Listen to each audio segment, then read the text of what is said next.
And I also want to say thank you to Hartford Public Access TV for taping this. It is obviously a beautiful Saturday morning out there with a lot going on in the city today.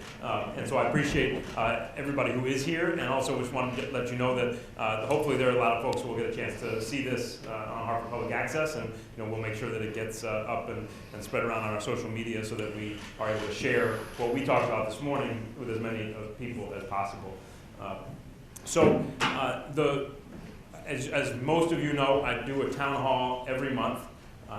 Sometimes they are about a specific topic. Sometimes they are just a free form, whatever is on anybody's mind we talk about. This one is the first kind. This is about a specific thing, and that is our plan. It's called the Plan of Conservation Development, but more than that, it's our plan for where we want to be 16 years from now, in 2035. And that's not just an arbitrary date. That is the year that Hartford turns 400. And so really this is about asking ourselves, where do we want to be when Hartford turns 400? I'm going to talk a little bit about that process, but just to step back and give you the sense of how and why we're doing this right now. Every city and town in the state is supposed to come up with a plan called the Plan of Conservation and Development every 10 years. Hartford's last one was done in 2010. It was called One City, One Plan. It's a big plan. There are aspects of that plan where I think we've made some good progress. There's aspects of that plan where I don't think we've made great progress. This is a chance to look forward now, and not just to fulfill the responsibilities of the statute or obligations of the statute and check a box and say, we have a new plan of conservation and development, but to really engage with community and set ourselves some ambitious goals for where we want to be. The other hope is that by making this more than just every 10-year plan, by making this a broader effort to say where do we want to be when Hartford turns 400, I hope that it will encourage and inspire other organizations and individuals to do the same kind of work. We're here grateful to the Mark Twain House for hosting us this morning. And Peter, the executive director of the Mark Twain House, is with us. We want institutions like the Mark Twain House, or like our theaters, or even our hospitals, or our smaller community arts institutions, everybody to think about where they want to be as organizations 16 years from now when the city turns 400. How can each of us and each of our organizations or companies or neighborhood groups or NRZs, whatever we are, how can we be part of reimagining and reinventing ourselves as a city? So that's a quick intro. In terms of process, a couple of things, and the goals today are up here, but before I do that, let me just step back and explain a little bit more about process. So the Planning and Zoning Commission is charged with the responsibility of developing the Plan of Conservation and Development. Sarah Bronin is chair of that commission. Aaron Gill is with us as vice chair of that commission, and we have some great commission members who have already begun to do a lot of community engagement. And I'm going to ask Sarah and Aaron to come up in a little while and talk about that process. But I also want to stress that we've already begun to do a significant amount of community engagement. So that started with a survey that went out to the community as a whole, and there were 900 responses back, asking some groundwork, laying questions about where do you see your city, what do you want your city to be, and that's some great feedback. Starting with 900 responses is not the normal thing in this process, in a process like this. So we're thrilled about that.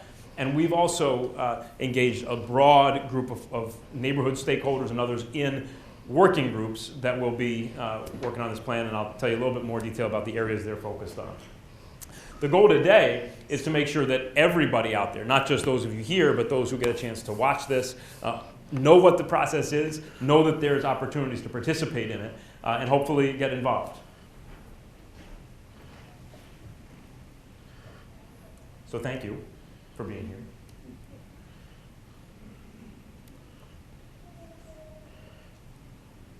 So at this point, I'm going to come back up and we'll have a conversation, take some questions.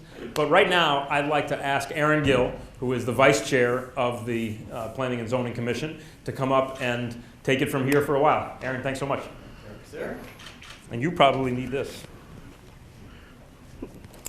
Or can you? But they won't hear you. Good morning, all. Thank you for being here. Thank you for being part of this. For those unfamiliar faces, which are a few out there, I'm Aaron Gill. I am the vice chair of the Planning and Zoning Commission.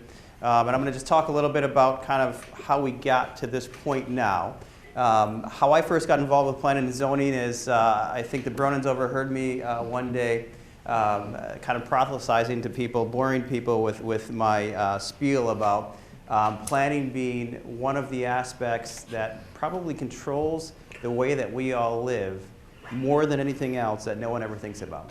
I think very few people ever think about just how we live, whether it's the type of housing that we live in, whether it's the types of neighborhoods that we live in, how we get from A to B, where we work. That all is controlled by planning and zoning.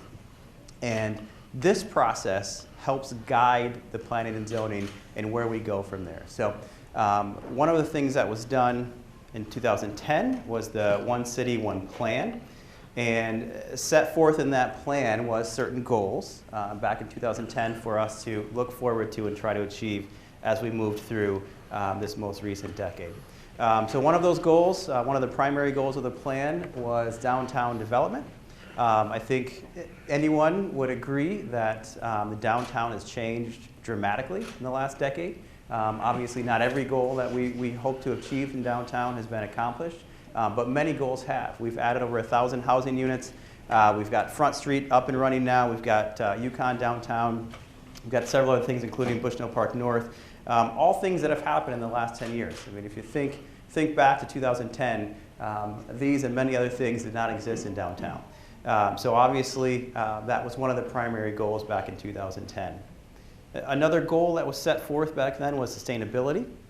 In the last 10 years, we have been able to put together a climate action plan. One thing that I'll touch on a little bit more is the zoning reform. Before I joined the Planning Commission, Chairperson Bronin and several of our colleagues went through the fairly arduous task of updating our planning and zoning. This is something that should not be thought of lightly. This is something that truly has put Hartford on the stage nationally. As I attend conferences, as I get involved in talking with other developers and folks around the country, there are many communities around the country that are looking to Hartford and looking at our new planning and zoning regulations as the wave of the future. And in many ways, this is going to help the city kind of move out of planning the way that suburban and rural communities do, and really planning ways that an urban area can continue to move forward and grow for all of us and together. So other things as far as sustainability goes, we've had many community gardens popping up. We've got the tree ordinance now, and we have working on composting and a variety of other things.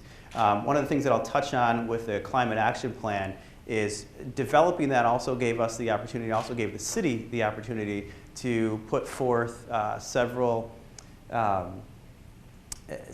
attempts to obtain money from outside sources to continue moving forward with some of these things. So, so with our climate action plan, we were able to go out and say, hey, we have this climate action plan. We want to apply for this grant. We'd like to receive funds to do things like, the composting pilot. You've probably seen Janice Castle and her team around talking about the rain barrels that the city is able to now give out. All of those things came about not through city funding, but as a direct result of the fact that we have this climate action plan, and then the city went out to get grants to get more money to do some of these things. Another one of the goals back in 2010 was mobility. Again, towards the latter half of the decade, we've established now the 2019 bike plan. The bike plan, and really this plan of conservation, this plan in general, is something that helps give planning and zoning commissioners guidance as folks and groups come before us to make their pitch for what they want to develop in our city. So a recent example is we had a rather lengthy discussion at a recent meeting with the MDC trying to encourage them or push them, if you will, to add a bike lane in an area of their property that is currently under development. That area is an area that's included in our 2019 bike plan and helps give us as commissioners some teeth to say, this is why we need a bike plan, this is why we need a bike path here. As you see, no, maybe it's not connected to the rest of the community yet, but this is the plan for that. So we have that set forth, and we, again, as commissioners, can use that to help push to make sure these things proceed as we move forward. CT Fast Track obviously has been a great success as well. It's also helped us to start pushing transit-oriented development. We've started seeing lots of transit-oriented development pop up, which helps with sustainability, helps with how we live, and again, in a way that's more environmentally friendly, has less impact on the environment in general. I personally have been involved in the I-84 planning process as well with the DOT and the Planning Action Commission, working on, again, trying to see what we can do to eliminate as many of the negative effects as we can of the stretch of highway that currently passes through our city. Another one of the goals, livable neighborhoods. Obviously, livable neighborhoods is a pretty broad topic. It can mean a lot of things. But some of the things that we've accomplished in the last 10 years, several streetscape improvements, again, the form-based coding, form-based zoning, several historic districts, new street lights, and obviously probably one that is the biggest is the new and many rehab schools. So on top of the One City, One Plan that was put together in 2010, several neighborhoods also have their own plans. These are just a few examples of those. I'm the chair of the Frog Hollow NRZ. We also have a plan for Frog Hollow. So one of the things that we did back in 2010 that we also want to make sure that we do moving forward is make sure that these neighborhood plans are all incorporated together as part of this citywide plan moving forward. We have very strong neighborhoods in the city, but at the same time, we're all one city, and the better we all work and plan together, the better outcomes we can get towards the end. So, show of hands, was there anyone in the room that was a part of the process that participated in the One City, One Plan back in 2010? Oh, several hands, excellent. So that was a little before my time being involved in planning and zoning, so I was not one of them, but for those that were here, thank you. And for those that spent the time back then, obviously we have made quite a bit of progress based on that plan. But also, so we have a nice, strong foundation. As I remind people constantly, Hartford is a great city. We've got a lot of wonderful things here. We've got a lot of great things to build on from here moving forward. And with the community outreach, with all of us together, I firmly believe that we can make an even better plan as we move forward. We look towards not just our 400th birthday, but the future in general. So with that, I am going to turn it over to Chairperson Bronin, who always insists that I call her Sarah. So. Thanks. Hold on a second. What do I do here? Thank you, Erin.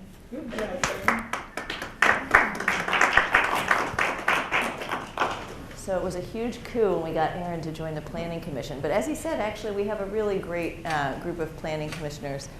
They've spent about 6 hours in meetings already this week, so we're representing them here this morning. So as Erin said, my name's Sarah Bronin. I am just going to talk to you about the planning process as it has unfolded.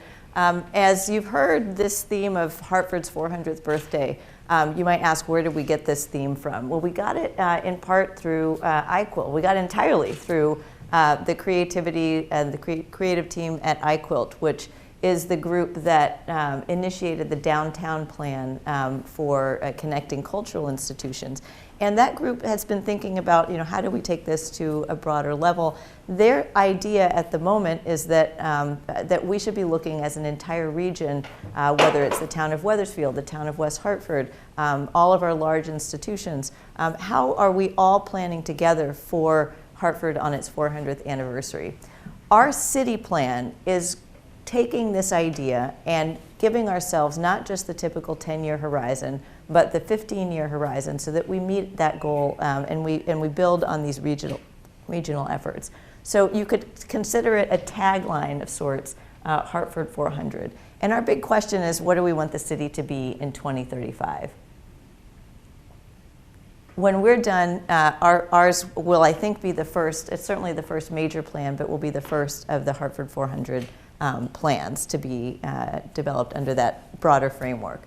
So just to give you an idea of the players in the planning process, as Luke said, the Planning and Zoning Commission is charged by law with preparing and adopting the plan. And so that's why you see Aaron and myself taking a role here, as well as taking a role in public engagement and trying to get everybody's ideas to the surface. The City Council plays a role as well in advising on the plan. Of course, you as members of the general public, as well as some working groups we're convening on specific topics, will advise and generate ideas for the plan. And city staff supports the work of the plan. So everybody really has a role in this process. Also, as Luke said, we've initiated already the process. So back in May, the Planning and Zoning Commission started talking about, this is our year, we have to start thinking about the plan. We started to develop a survey. We sent that out. We got very robust responses, 900 responses, which was really good. And it was a long survey, 25 questions. We established a partnership with iQuilt and the Hartford 400 idea. We visited with our neighborhood, our NRZs, a few city commissions, and now we're in the process of structuring the plan. So we have now, and we'll talk a little bit more about these in a moment, 5 components of the plan. These are the 5 components. We've created working groups that will address each of the 5 components. We are here at our mayoral town hall. Over the next few months, we're going to continue to develop the themes of the plans with broad public input. And hopefully February, March, we'll be able to finalize an initial draft of the plan. That will then, too, go through a round of public input, both through the City Council as well as through the Planning Commission, as well as the neighborhood groups and city commissions. We'll continue to collect feedback during that time. And then finally, in June 2020 is our target date for adopting the plan. And then we'll celebrate, and then we'll get to work.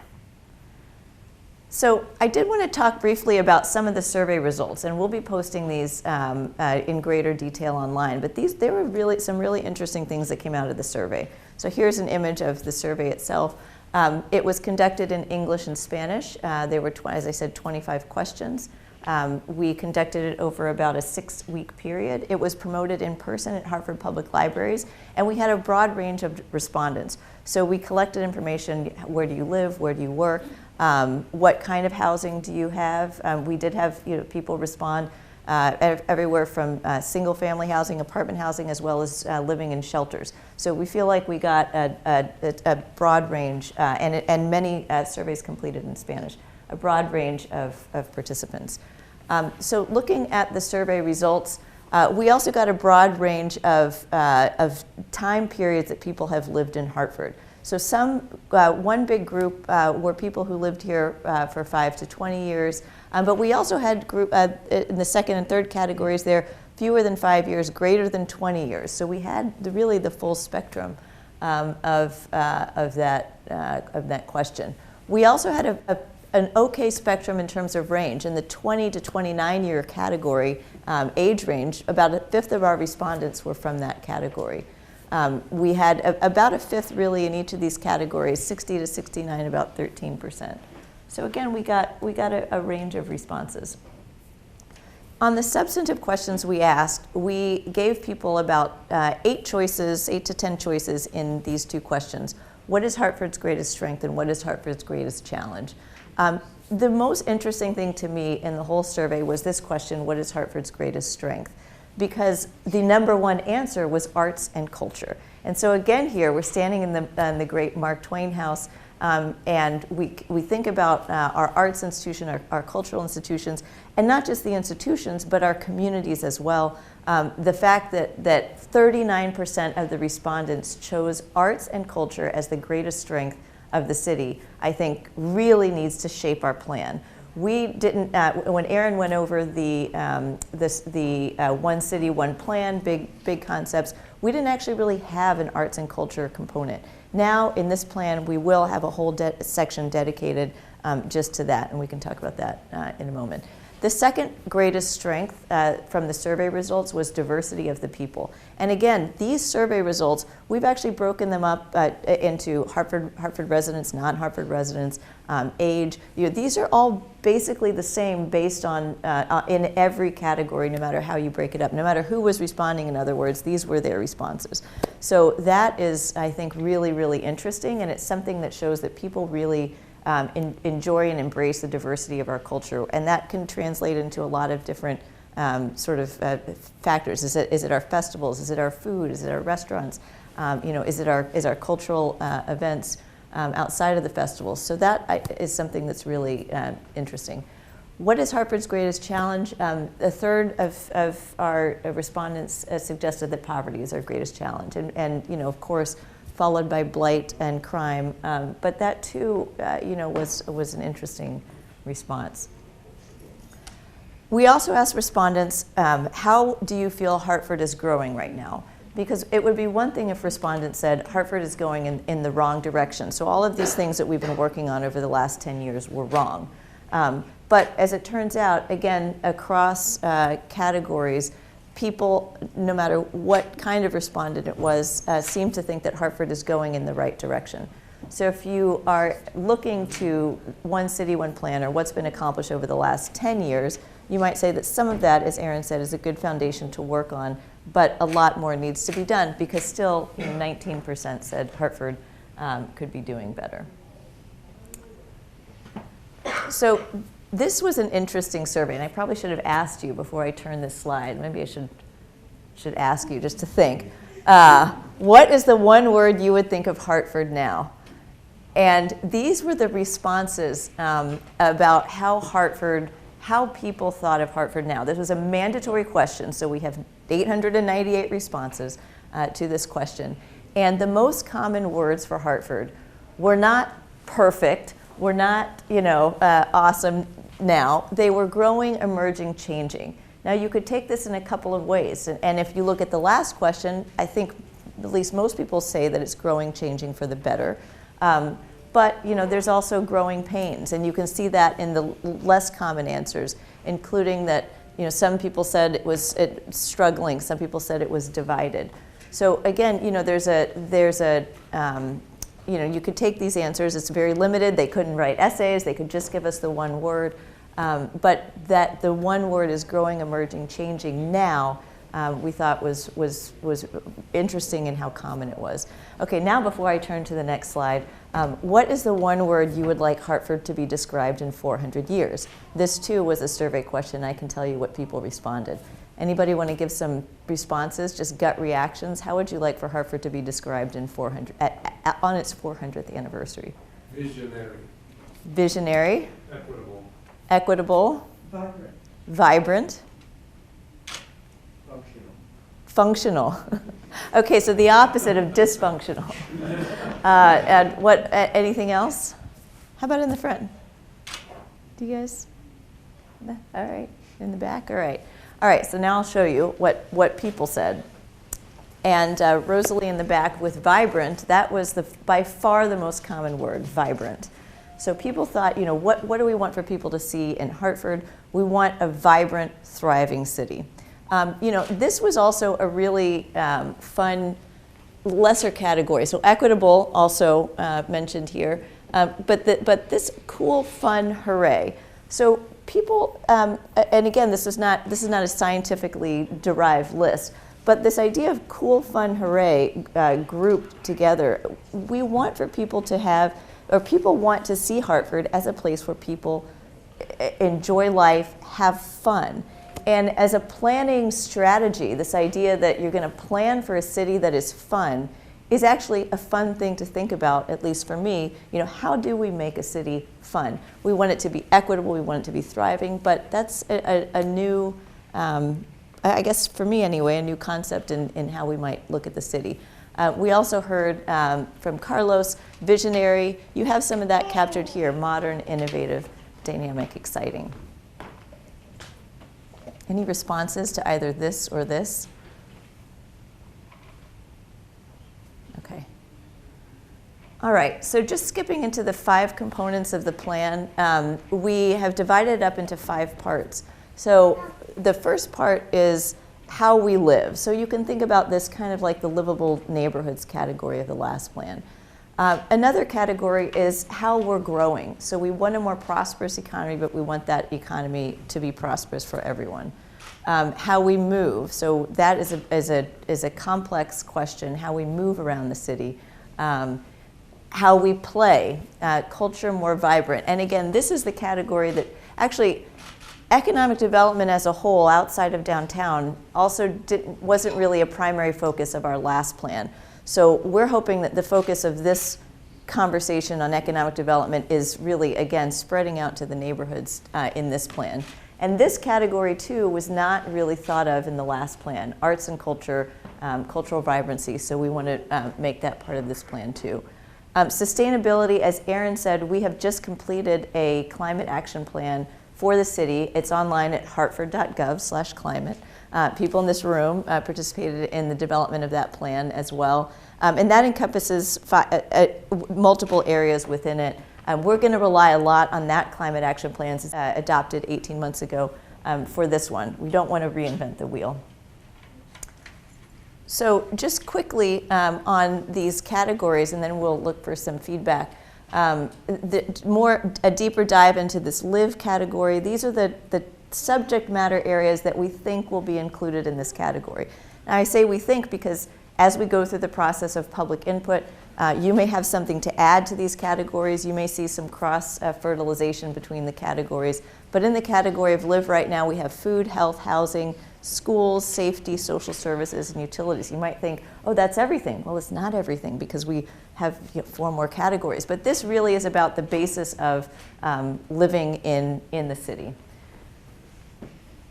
Economic growth. So, again here, there have been a lot of different studies on different aspects of economic growth, done both by neighborhood groups, by corridor associations, by external groups, regional groups. So Hartford has been studied a lot in this category, but what we want to do in the city plan is take those studies and make them into something that is understandable to everybody and that has some basic principles as to how we want to grow.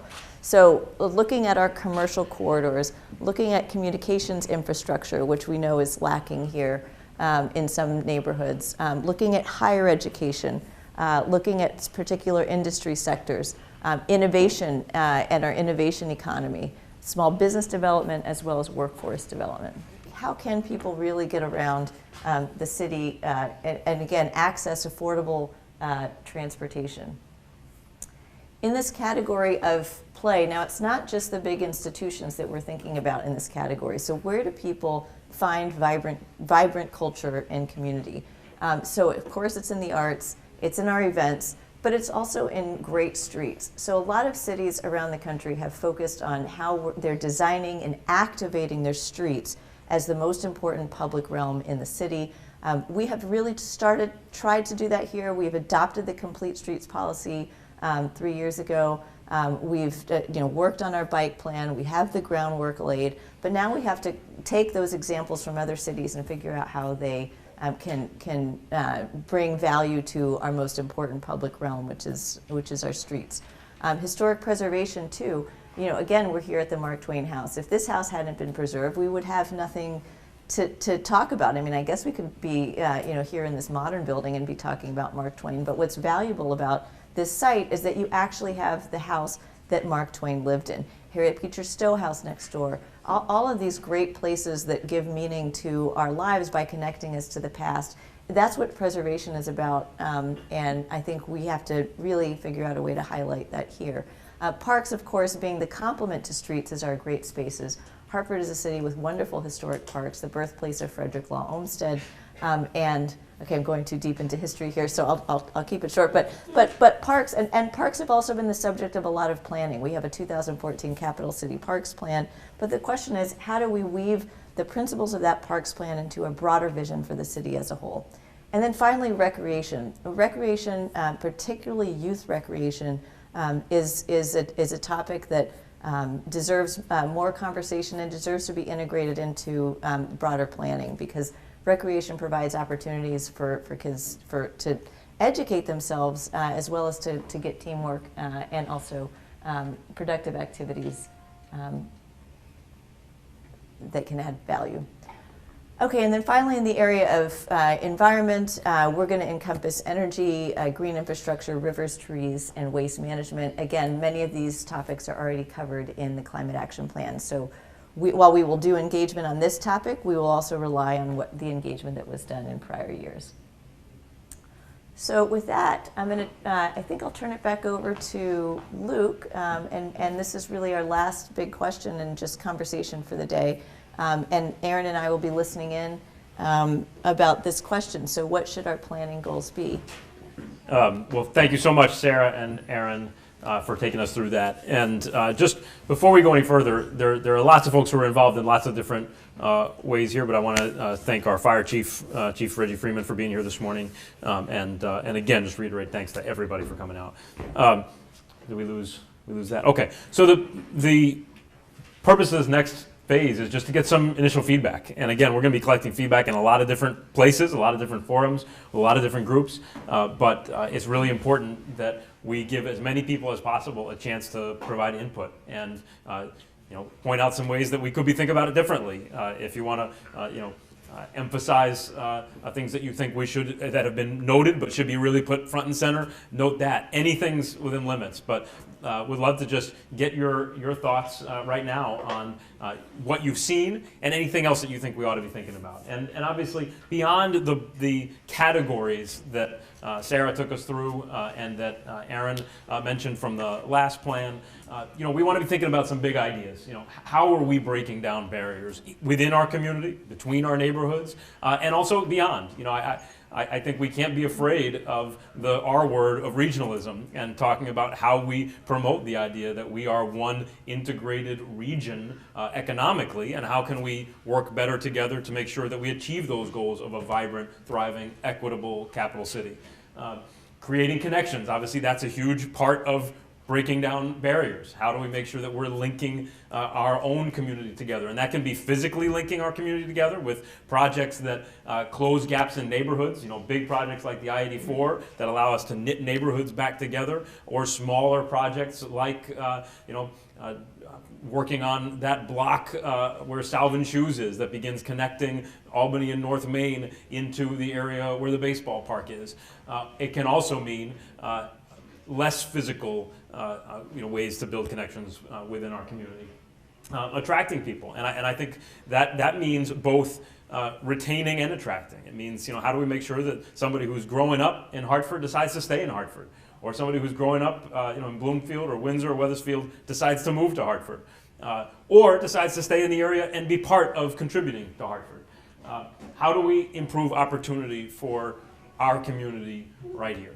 And that's obviously a vital part of what we have to do in the years ahead. And then lastly, as I said, how do we just make our city more fun? The cool, cool, fun, active, vibrant, what can we do there? So those are some of the big ideas beyond those specific categories. And right now, we'd love to just throw it open and get your feedback. And this, as Sarah and Aaron both said, will be an ongoing conversation over the next many months, but we're going to look for every opportunity to engage.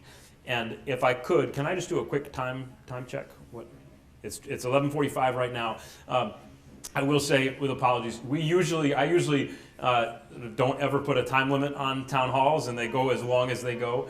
This one, I have to leave at 12:15 because the NAACP's statewide convention is happening, and I committed and want to make sure to get over there to give welcome to everybody who's come to the city for that convention. But again, we got about half an hour to have a conversation, and appreciate everybody coming. Yeah, Carlos.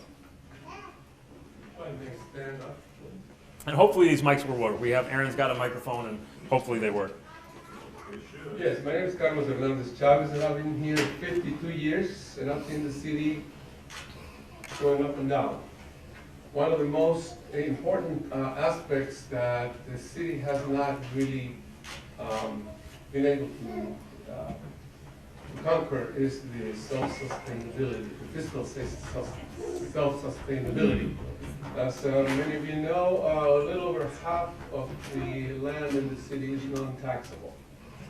I think the plan is predicated on the affordability aspect of the city, in addition to partnerships. But I think that the most important one would be, how do we become more self-sufficient in order to achieve what we have in front of us.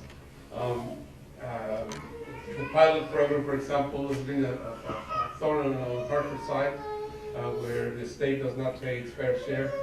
And we have an overflow of nonprofit organizations, and many of them are very beneficial to the city, but many of them are not, in my opinion. And I think that the fiscal aspect, I think, would be the most important one, in my view, to make this really happen.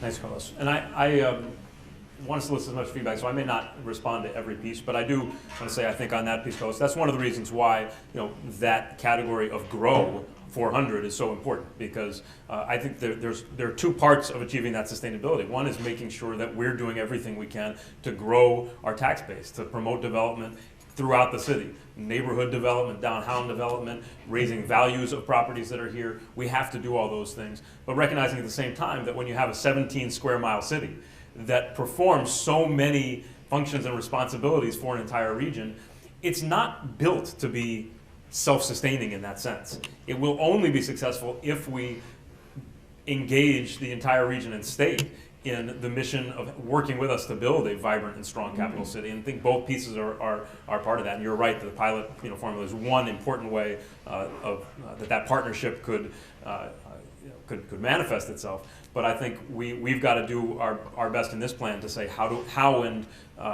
we want to grow, and how do we want to help promote and push that growth. Tom?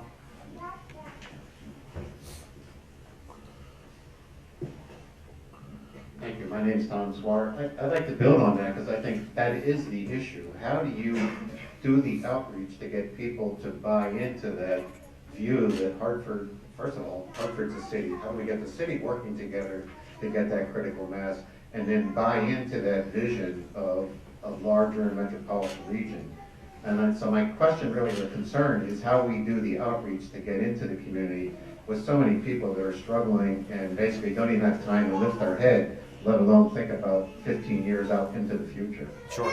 So, that's one of the reasons. I think the answer, Tom, is that there's no one way to do that, and that's why the first step was getting surveys out there and trying to get them out in every way we can, whether it was through in person, through our libraries, online, through social media, through our NRZs, getting them to send it out every way we can to get that feedback. And then the second piece is, Sarah mentioned those working groups. There are working groups that are focused on each of those 5, and those groups represent a broad, diverse cross-section of our city, and making sure that those folks who are part of those working groups don't just think of themselves as individuals at the table, but as additional connectors who are going to go out and solicit more feedback, whether it's from the organizations they work with, the neighborhoods they live in, our community as a whole, and all of you. We need the same type of help from everybody who's here to spread the word about our goals and to solicit feedback and to make sure that you convey that feedback in. But I think that is critical.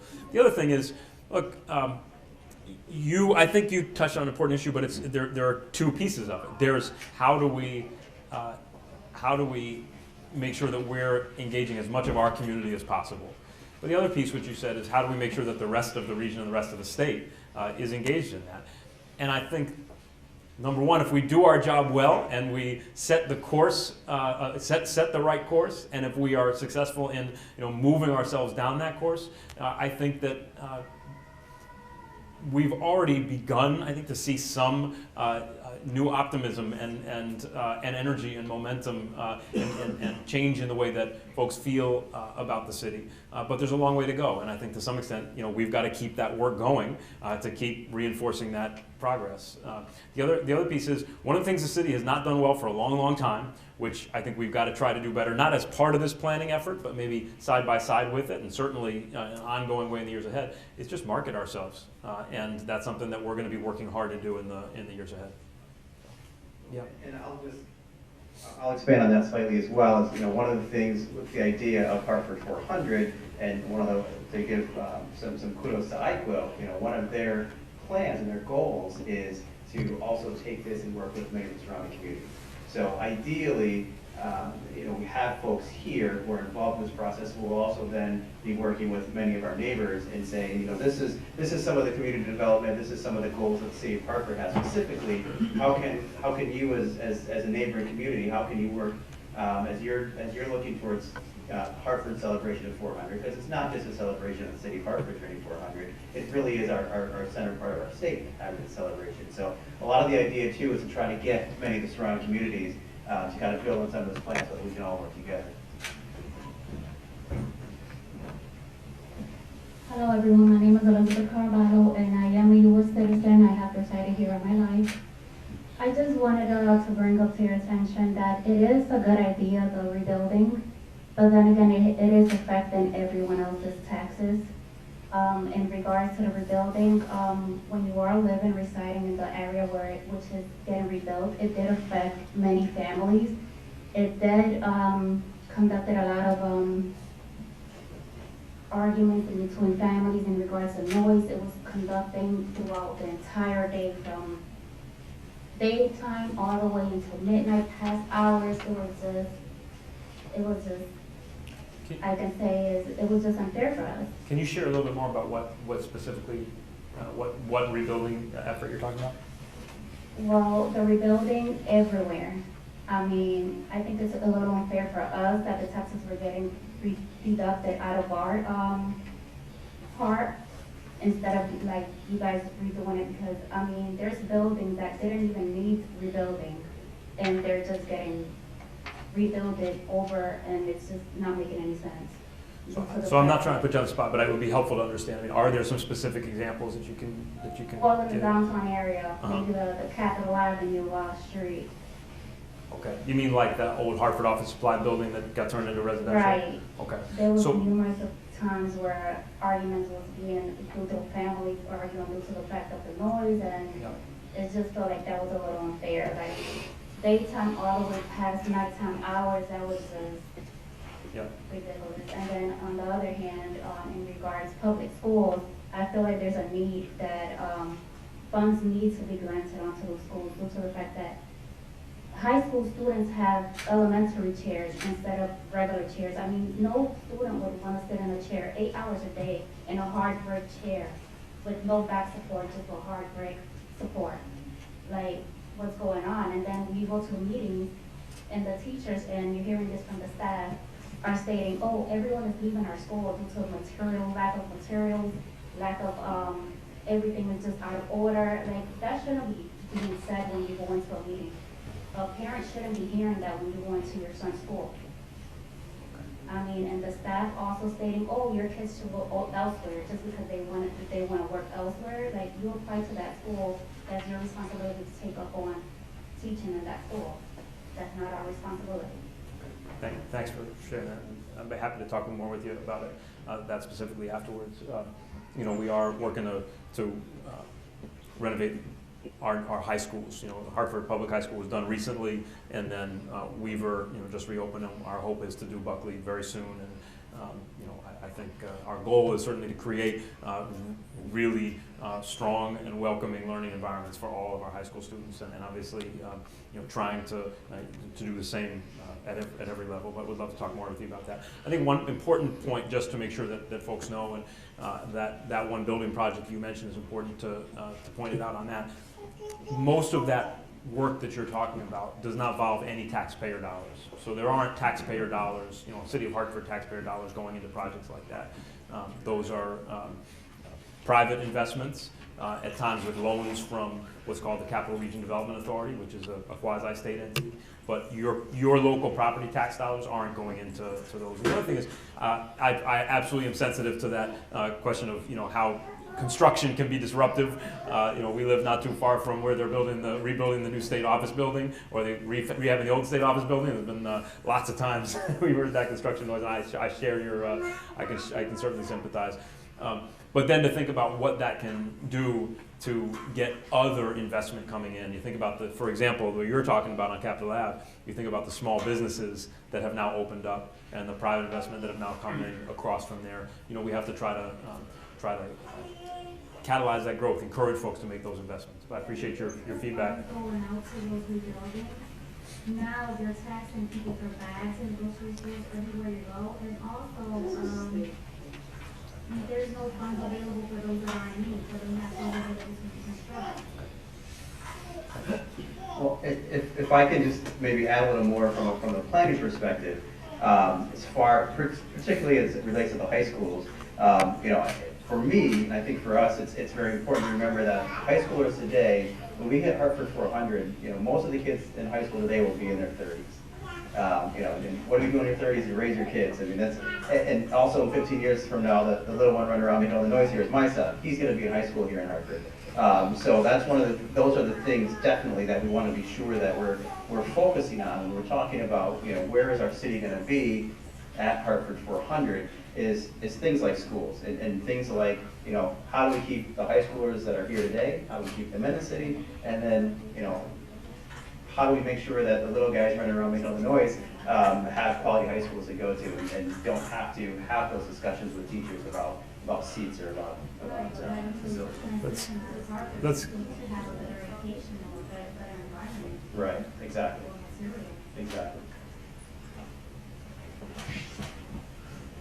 Hello. I'm going to echo a couple of things that have been said already, but first, congratulations on all the survey responses. That's awesome. I love tips on how to get more young folks taking those surveys. We're doing a survey right now on transportation that I'm going to hand out. And the city is also doing some stuff next week on walk audits on 4 streets in the city of Hartford that we'd love to have folks attend. Info in the back. My question is, how do we make sure that our city's institutions are in the loop and feel ownership for this plan? Just a small example, I biked over here today. We're in a neighborhood where over 40% of the households don't have a car. And the Farmington Avenue has a bike lane. That's significant coordination and investment to get that in place. Mark Twain House doesn't have a single bike rack. This is a major institution, and it is beautiful, and I'm glad it is here, but it doesn't seem like they've read the plan or know that there's a complete streets ordinance, a bike master plan, and that climate catastrophe is knocking on our door. So that's just one institution, but there are so many Hartford institutions that seem like they operate in an entirely separate bubble, and they're not in this process. At least they don't appear to have ownership or investment in it. So that's definitely one of our goals, is to make sure that they do have that they are part of the process, they are contributing to it, and that they are taking from it. And as I said at the start, we also want them to be doing their own planning work at the same time and saying, where do we want our organization or institution to be when Hartford turns 400, and how does that feed into and complement the plan? But I think it's a really important point, Tony.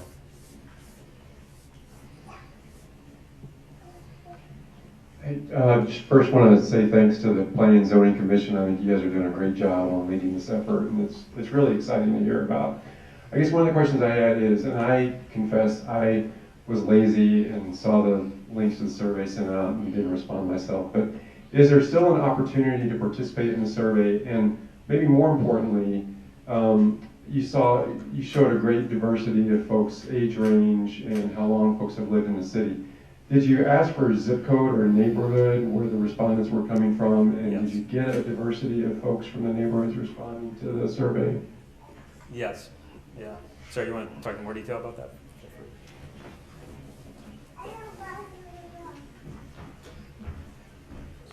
So the large large-scale survey is, but we're not going to likely do a large-scale survey of that same nature with the 25 surveys, 25 questions again, but we will be doing more specific. So that was really just to help us get a broad overview. We'll be doing more specific questions within each of the 5 components of the plan, and working with Tony's group and others to try to get to assemble data that's already been created. Your question about the zip codes, yes, we did get zip codes. It was a required question, and I probably figure out a way to extract that data and send it over to you if you'd like. But we are going to be posting more of the survey results on the website. One of the things I wanted to mention, which I forgot, and we didn't put on PowerPoint, was that there is a website. It's in draft. It's Hartford2035.org, 2035, and he's totally cute, this kid. So please visit that, and we will be posting more of the 25 questions there, and we'll be soliciting feedback from that site. The other question was, how do you get involved? On that website, there's a list of upcoming dates where we will be doing presentations. I think there's about 6 public presentations, some at City Commission, some, there's one at the West Indian Social Club. There's a few, and there's some being developed and posted, will be posted over the weekend, probably at the North End Senior Center, the South End Senior Center. And we are also working with school age groups. So trying to get that feedback that you're talking about. For example, we'll have an upcoming meeting with the Hartford Youth Scholars, which is a group that's assembled that meets every Saturday outside of school, and we'll be talking to them about their goals on planning.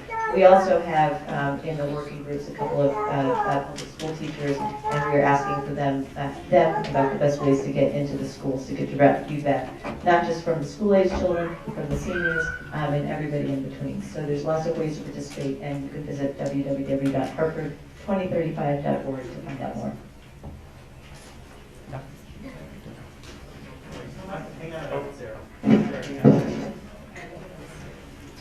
Good afternoon, everyone.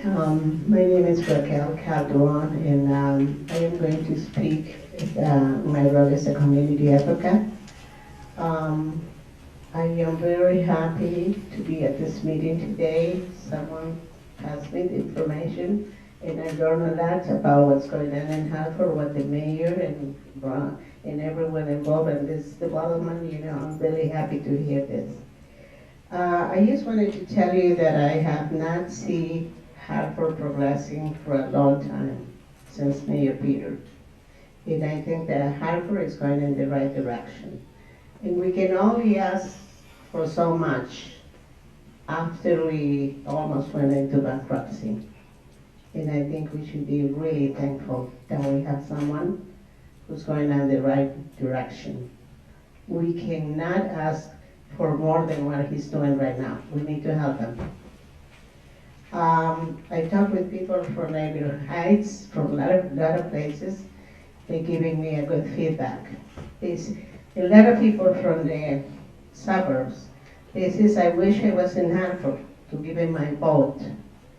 He's a great man, personable, and he's doing an excellent job. Now we can migrate to Hartford. I just wanted to give you that feedback. Thank you. Well, I'm not afraid to make a bigger push here on the mayor, but in future mayors too. So I think that's a part of our planning process, is to think beyond what we've been working on now, and to think even bigger in the future. So that's in a positive way. But with working together, we can achieve a lot. Aaron, can we see you later right here?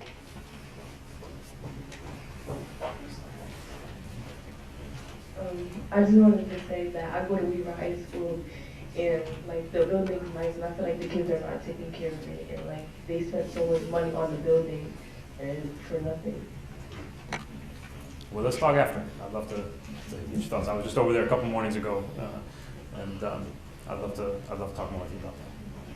Hi, I'm Peter Roos. I'm the executive director of the Mark Twain House, and we are putting in a bike rack when we redo the parking lot next spring. One of the things I'd like to suggest that sort of hit the last 2 categories up there is that I think the state has really pretty much totally failed in terms of its tourism opportunity, and I'd like to suggest that marketing ourselves, as was discussed before, is partially marketing the festivals, the concerts, all of that culture that everybody seems to love here. We can get other people to come in from outside, and the nice thing about tourism dollars is it brings money in. Right. It's not ours. You're not just recirculating local income. It also raises tax revenues. And New Haven has put together their own local tourism effort. Gosh, if New Haven thinks they've got something to crow about, I think we've got a lot more. So that's all. Well, I'm not going to knock other cities. New Haven's a great town. But I will say this. I agree with you. I think that there have been a number of studies. Actually, there was recently a study done that was looking at the Hartford Convention Center, and one of the findings there was a pretty stark finding that Connecticut does less than almost any other place in the country to promote itself. And we do, on a local level, have to step into that gap. And that's what I said earlier. I mean, that is one of my priorities in the coming year and beyond, is to make sure that we figure out how to do that kind of promotion in a world where resources are very limited, and we have to be careful to prioritize them. But we have a lot to promote, and we have a lot to talk about. The festivals is a good example, because we've made some steps forward there, but a long way to go. For example, 4 years ago, we had a lot of great cultural events happening during the summer, but they were all completely independent and disconnected. And so we built this umbrella called Summer in the City, and we're able to solicit private contributions to help support that, to help support the volunteers and the organizations that are doing those events, but also to begin promoting them as one summer series. And I think it's that kind of work that we now have to take that to the next level and say, how do we promote the entire city with things like Summer in the City under that umbrella? So we absolutely have to go up there. But I also think that, a little bit back to Tony's point, that also means we need our institutions like the Mark Twain House to be working with us and helping to support that effort. So let's do that together. Take a couple more. Yeah. And that wasn't a criticism. No. I couldn't agree more. I couldn't agree more. Look, in most states, something, for example, the hotel tax, or a portion of the hotel tax, is dedicated directly to marketing and promotion. In Connecticut, that's not the case. In some cases, it's a restaurant tax. At a local level, we really only have one source of local revenue, which is the property tax. And we're working hard just to balance budgets and to make sure that we're staying stable for the long term. How are there efforts to connect this plan to regionalized funds? Is there a strategy in that direction? If I look at a map, we say 50% of the land is untaxable. I say the other 50% is a damn surface parking lot. And those are largely used by our suburban neighbors coming in, 100,000 people on weekdays. And they're not really paying our bills. We're not getting 100% pilot. Is there a way that we can regionalize our income so that our infrastructure can be improved? Well, you're preaching to the choir there. And yeah, we're going to continue to advocate for that kind of revenue diversification, that kind of partnership. That just makes sense. But I think the other important point about plans, and I think it was Aaron who said this earlier, a solid plan helps you secure funding. When there's for example, we just got the Made to Move grant, which helps, will help us implement some bike boulevards in Hartford as part of that, complete streets and bike plan.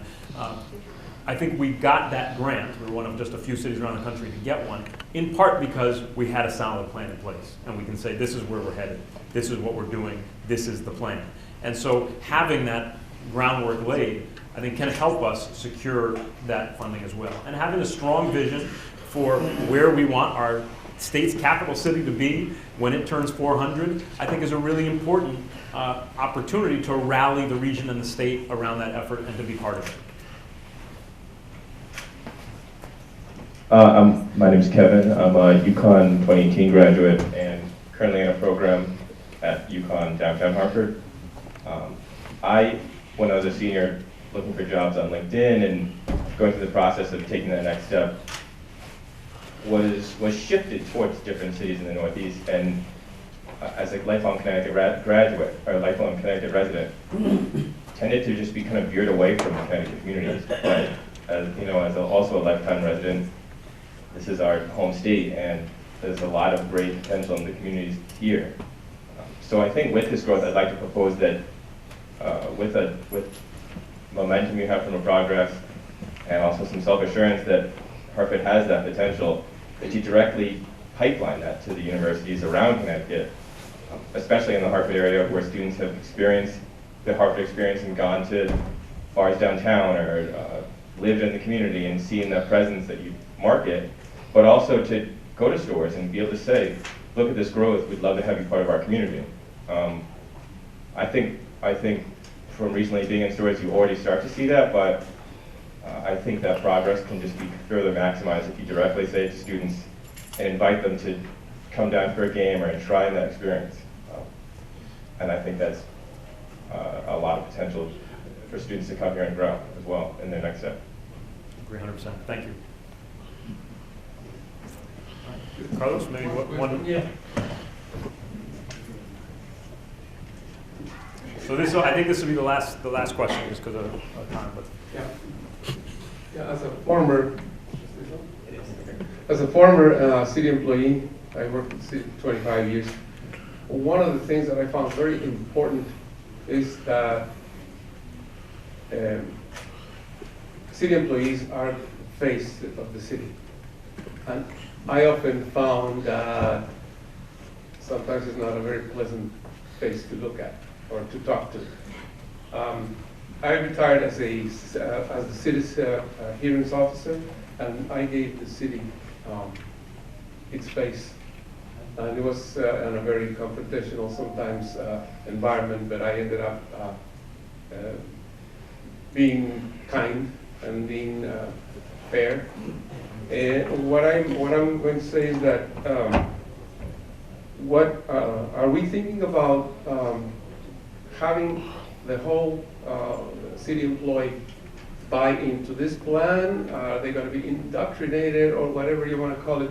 Because I think it's important for everybody who works for the city to be on the same page in terms of the service. And all of this is about service.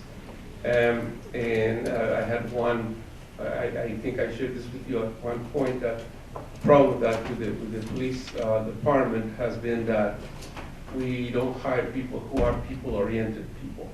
I worked for the city, for the police for 7 years, and I wrote policies, so I can tell you from the inside what it looks like. And often the recruitment efforts are not geared towards public service as much as they ought to be. I joined the city as a public servant because I wanted to be of service, and I continue to be of service. And I think that is a key component, I think, to making things progress and really move forward. We don't have a committed city force. Progress is not going to be as good as we hope that it can be. Thanks, Carlos. Look, I would say, first of all, I think a lot of our public servants and city employees care deeply about the city and are working hard to serve the city. And a lot of times are working in departments that are understaffed with not enough resources, and that can be tough. But I do think that we've got a lot of public servants who are doing it for the right reason. But I do agree with the point that they need to be a part of this as well. And so I wouldn't say indoctrinated, but certainly included, both in the process of developing and working together to implement it, and to make sure that we're living the plan that we set for ourselves. And I think maybe I'd just close by saying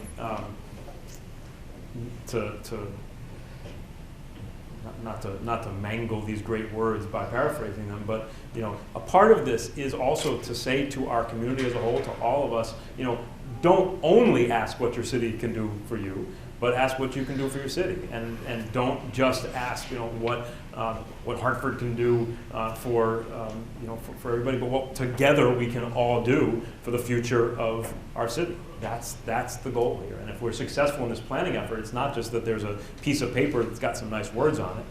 It's that we've got a roadmap for where we as city officials want to go, but that we all have a roadmap to guide our own contributions to Hartford's future from wherever we sit. So, I think that is the issue, that the officers nowadays are not being people-oriented, and nowadays people don't even have confidence in who's officers and calling them or whatever, due to the fact that they're given their positions, this is out of hand. Thank you for that. I think there is a need for city people wanting to let that go. Thank you, everybody, for coming out this morning. Thank you to Hartford Public Access for taking it. Thank you, Sarah and Aaron, for both the leadership on the commission and leading us through this presentation. And have a great, beautiful Sunday. Saturday. Sunday, too, but not yet.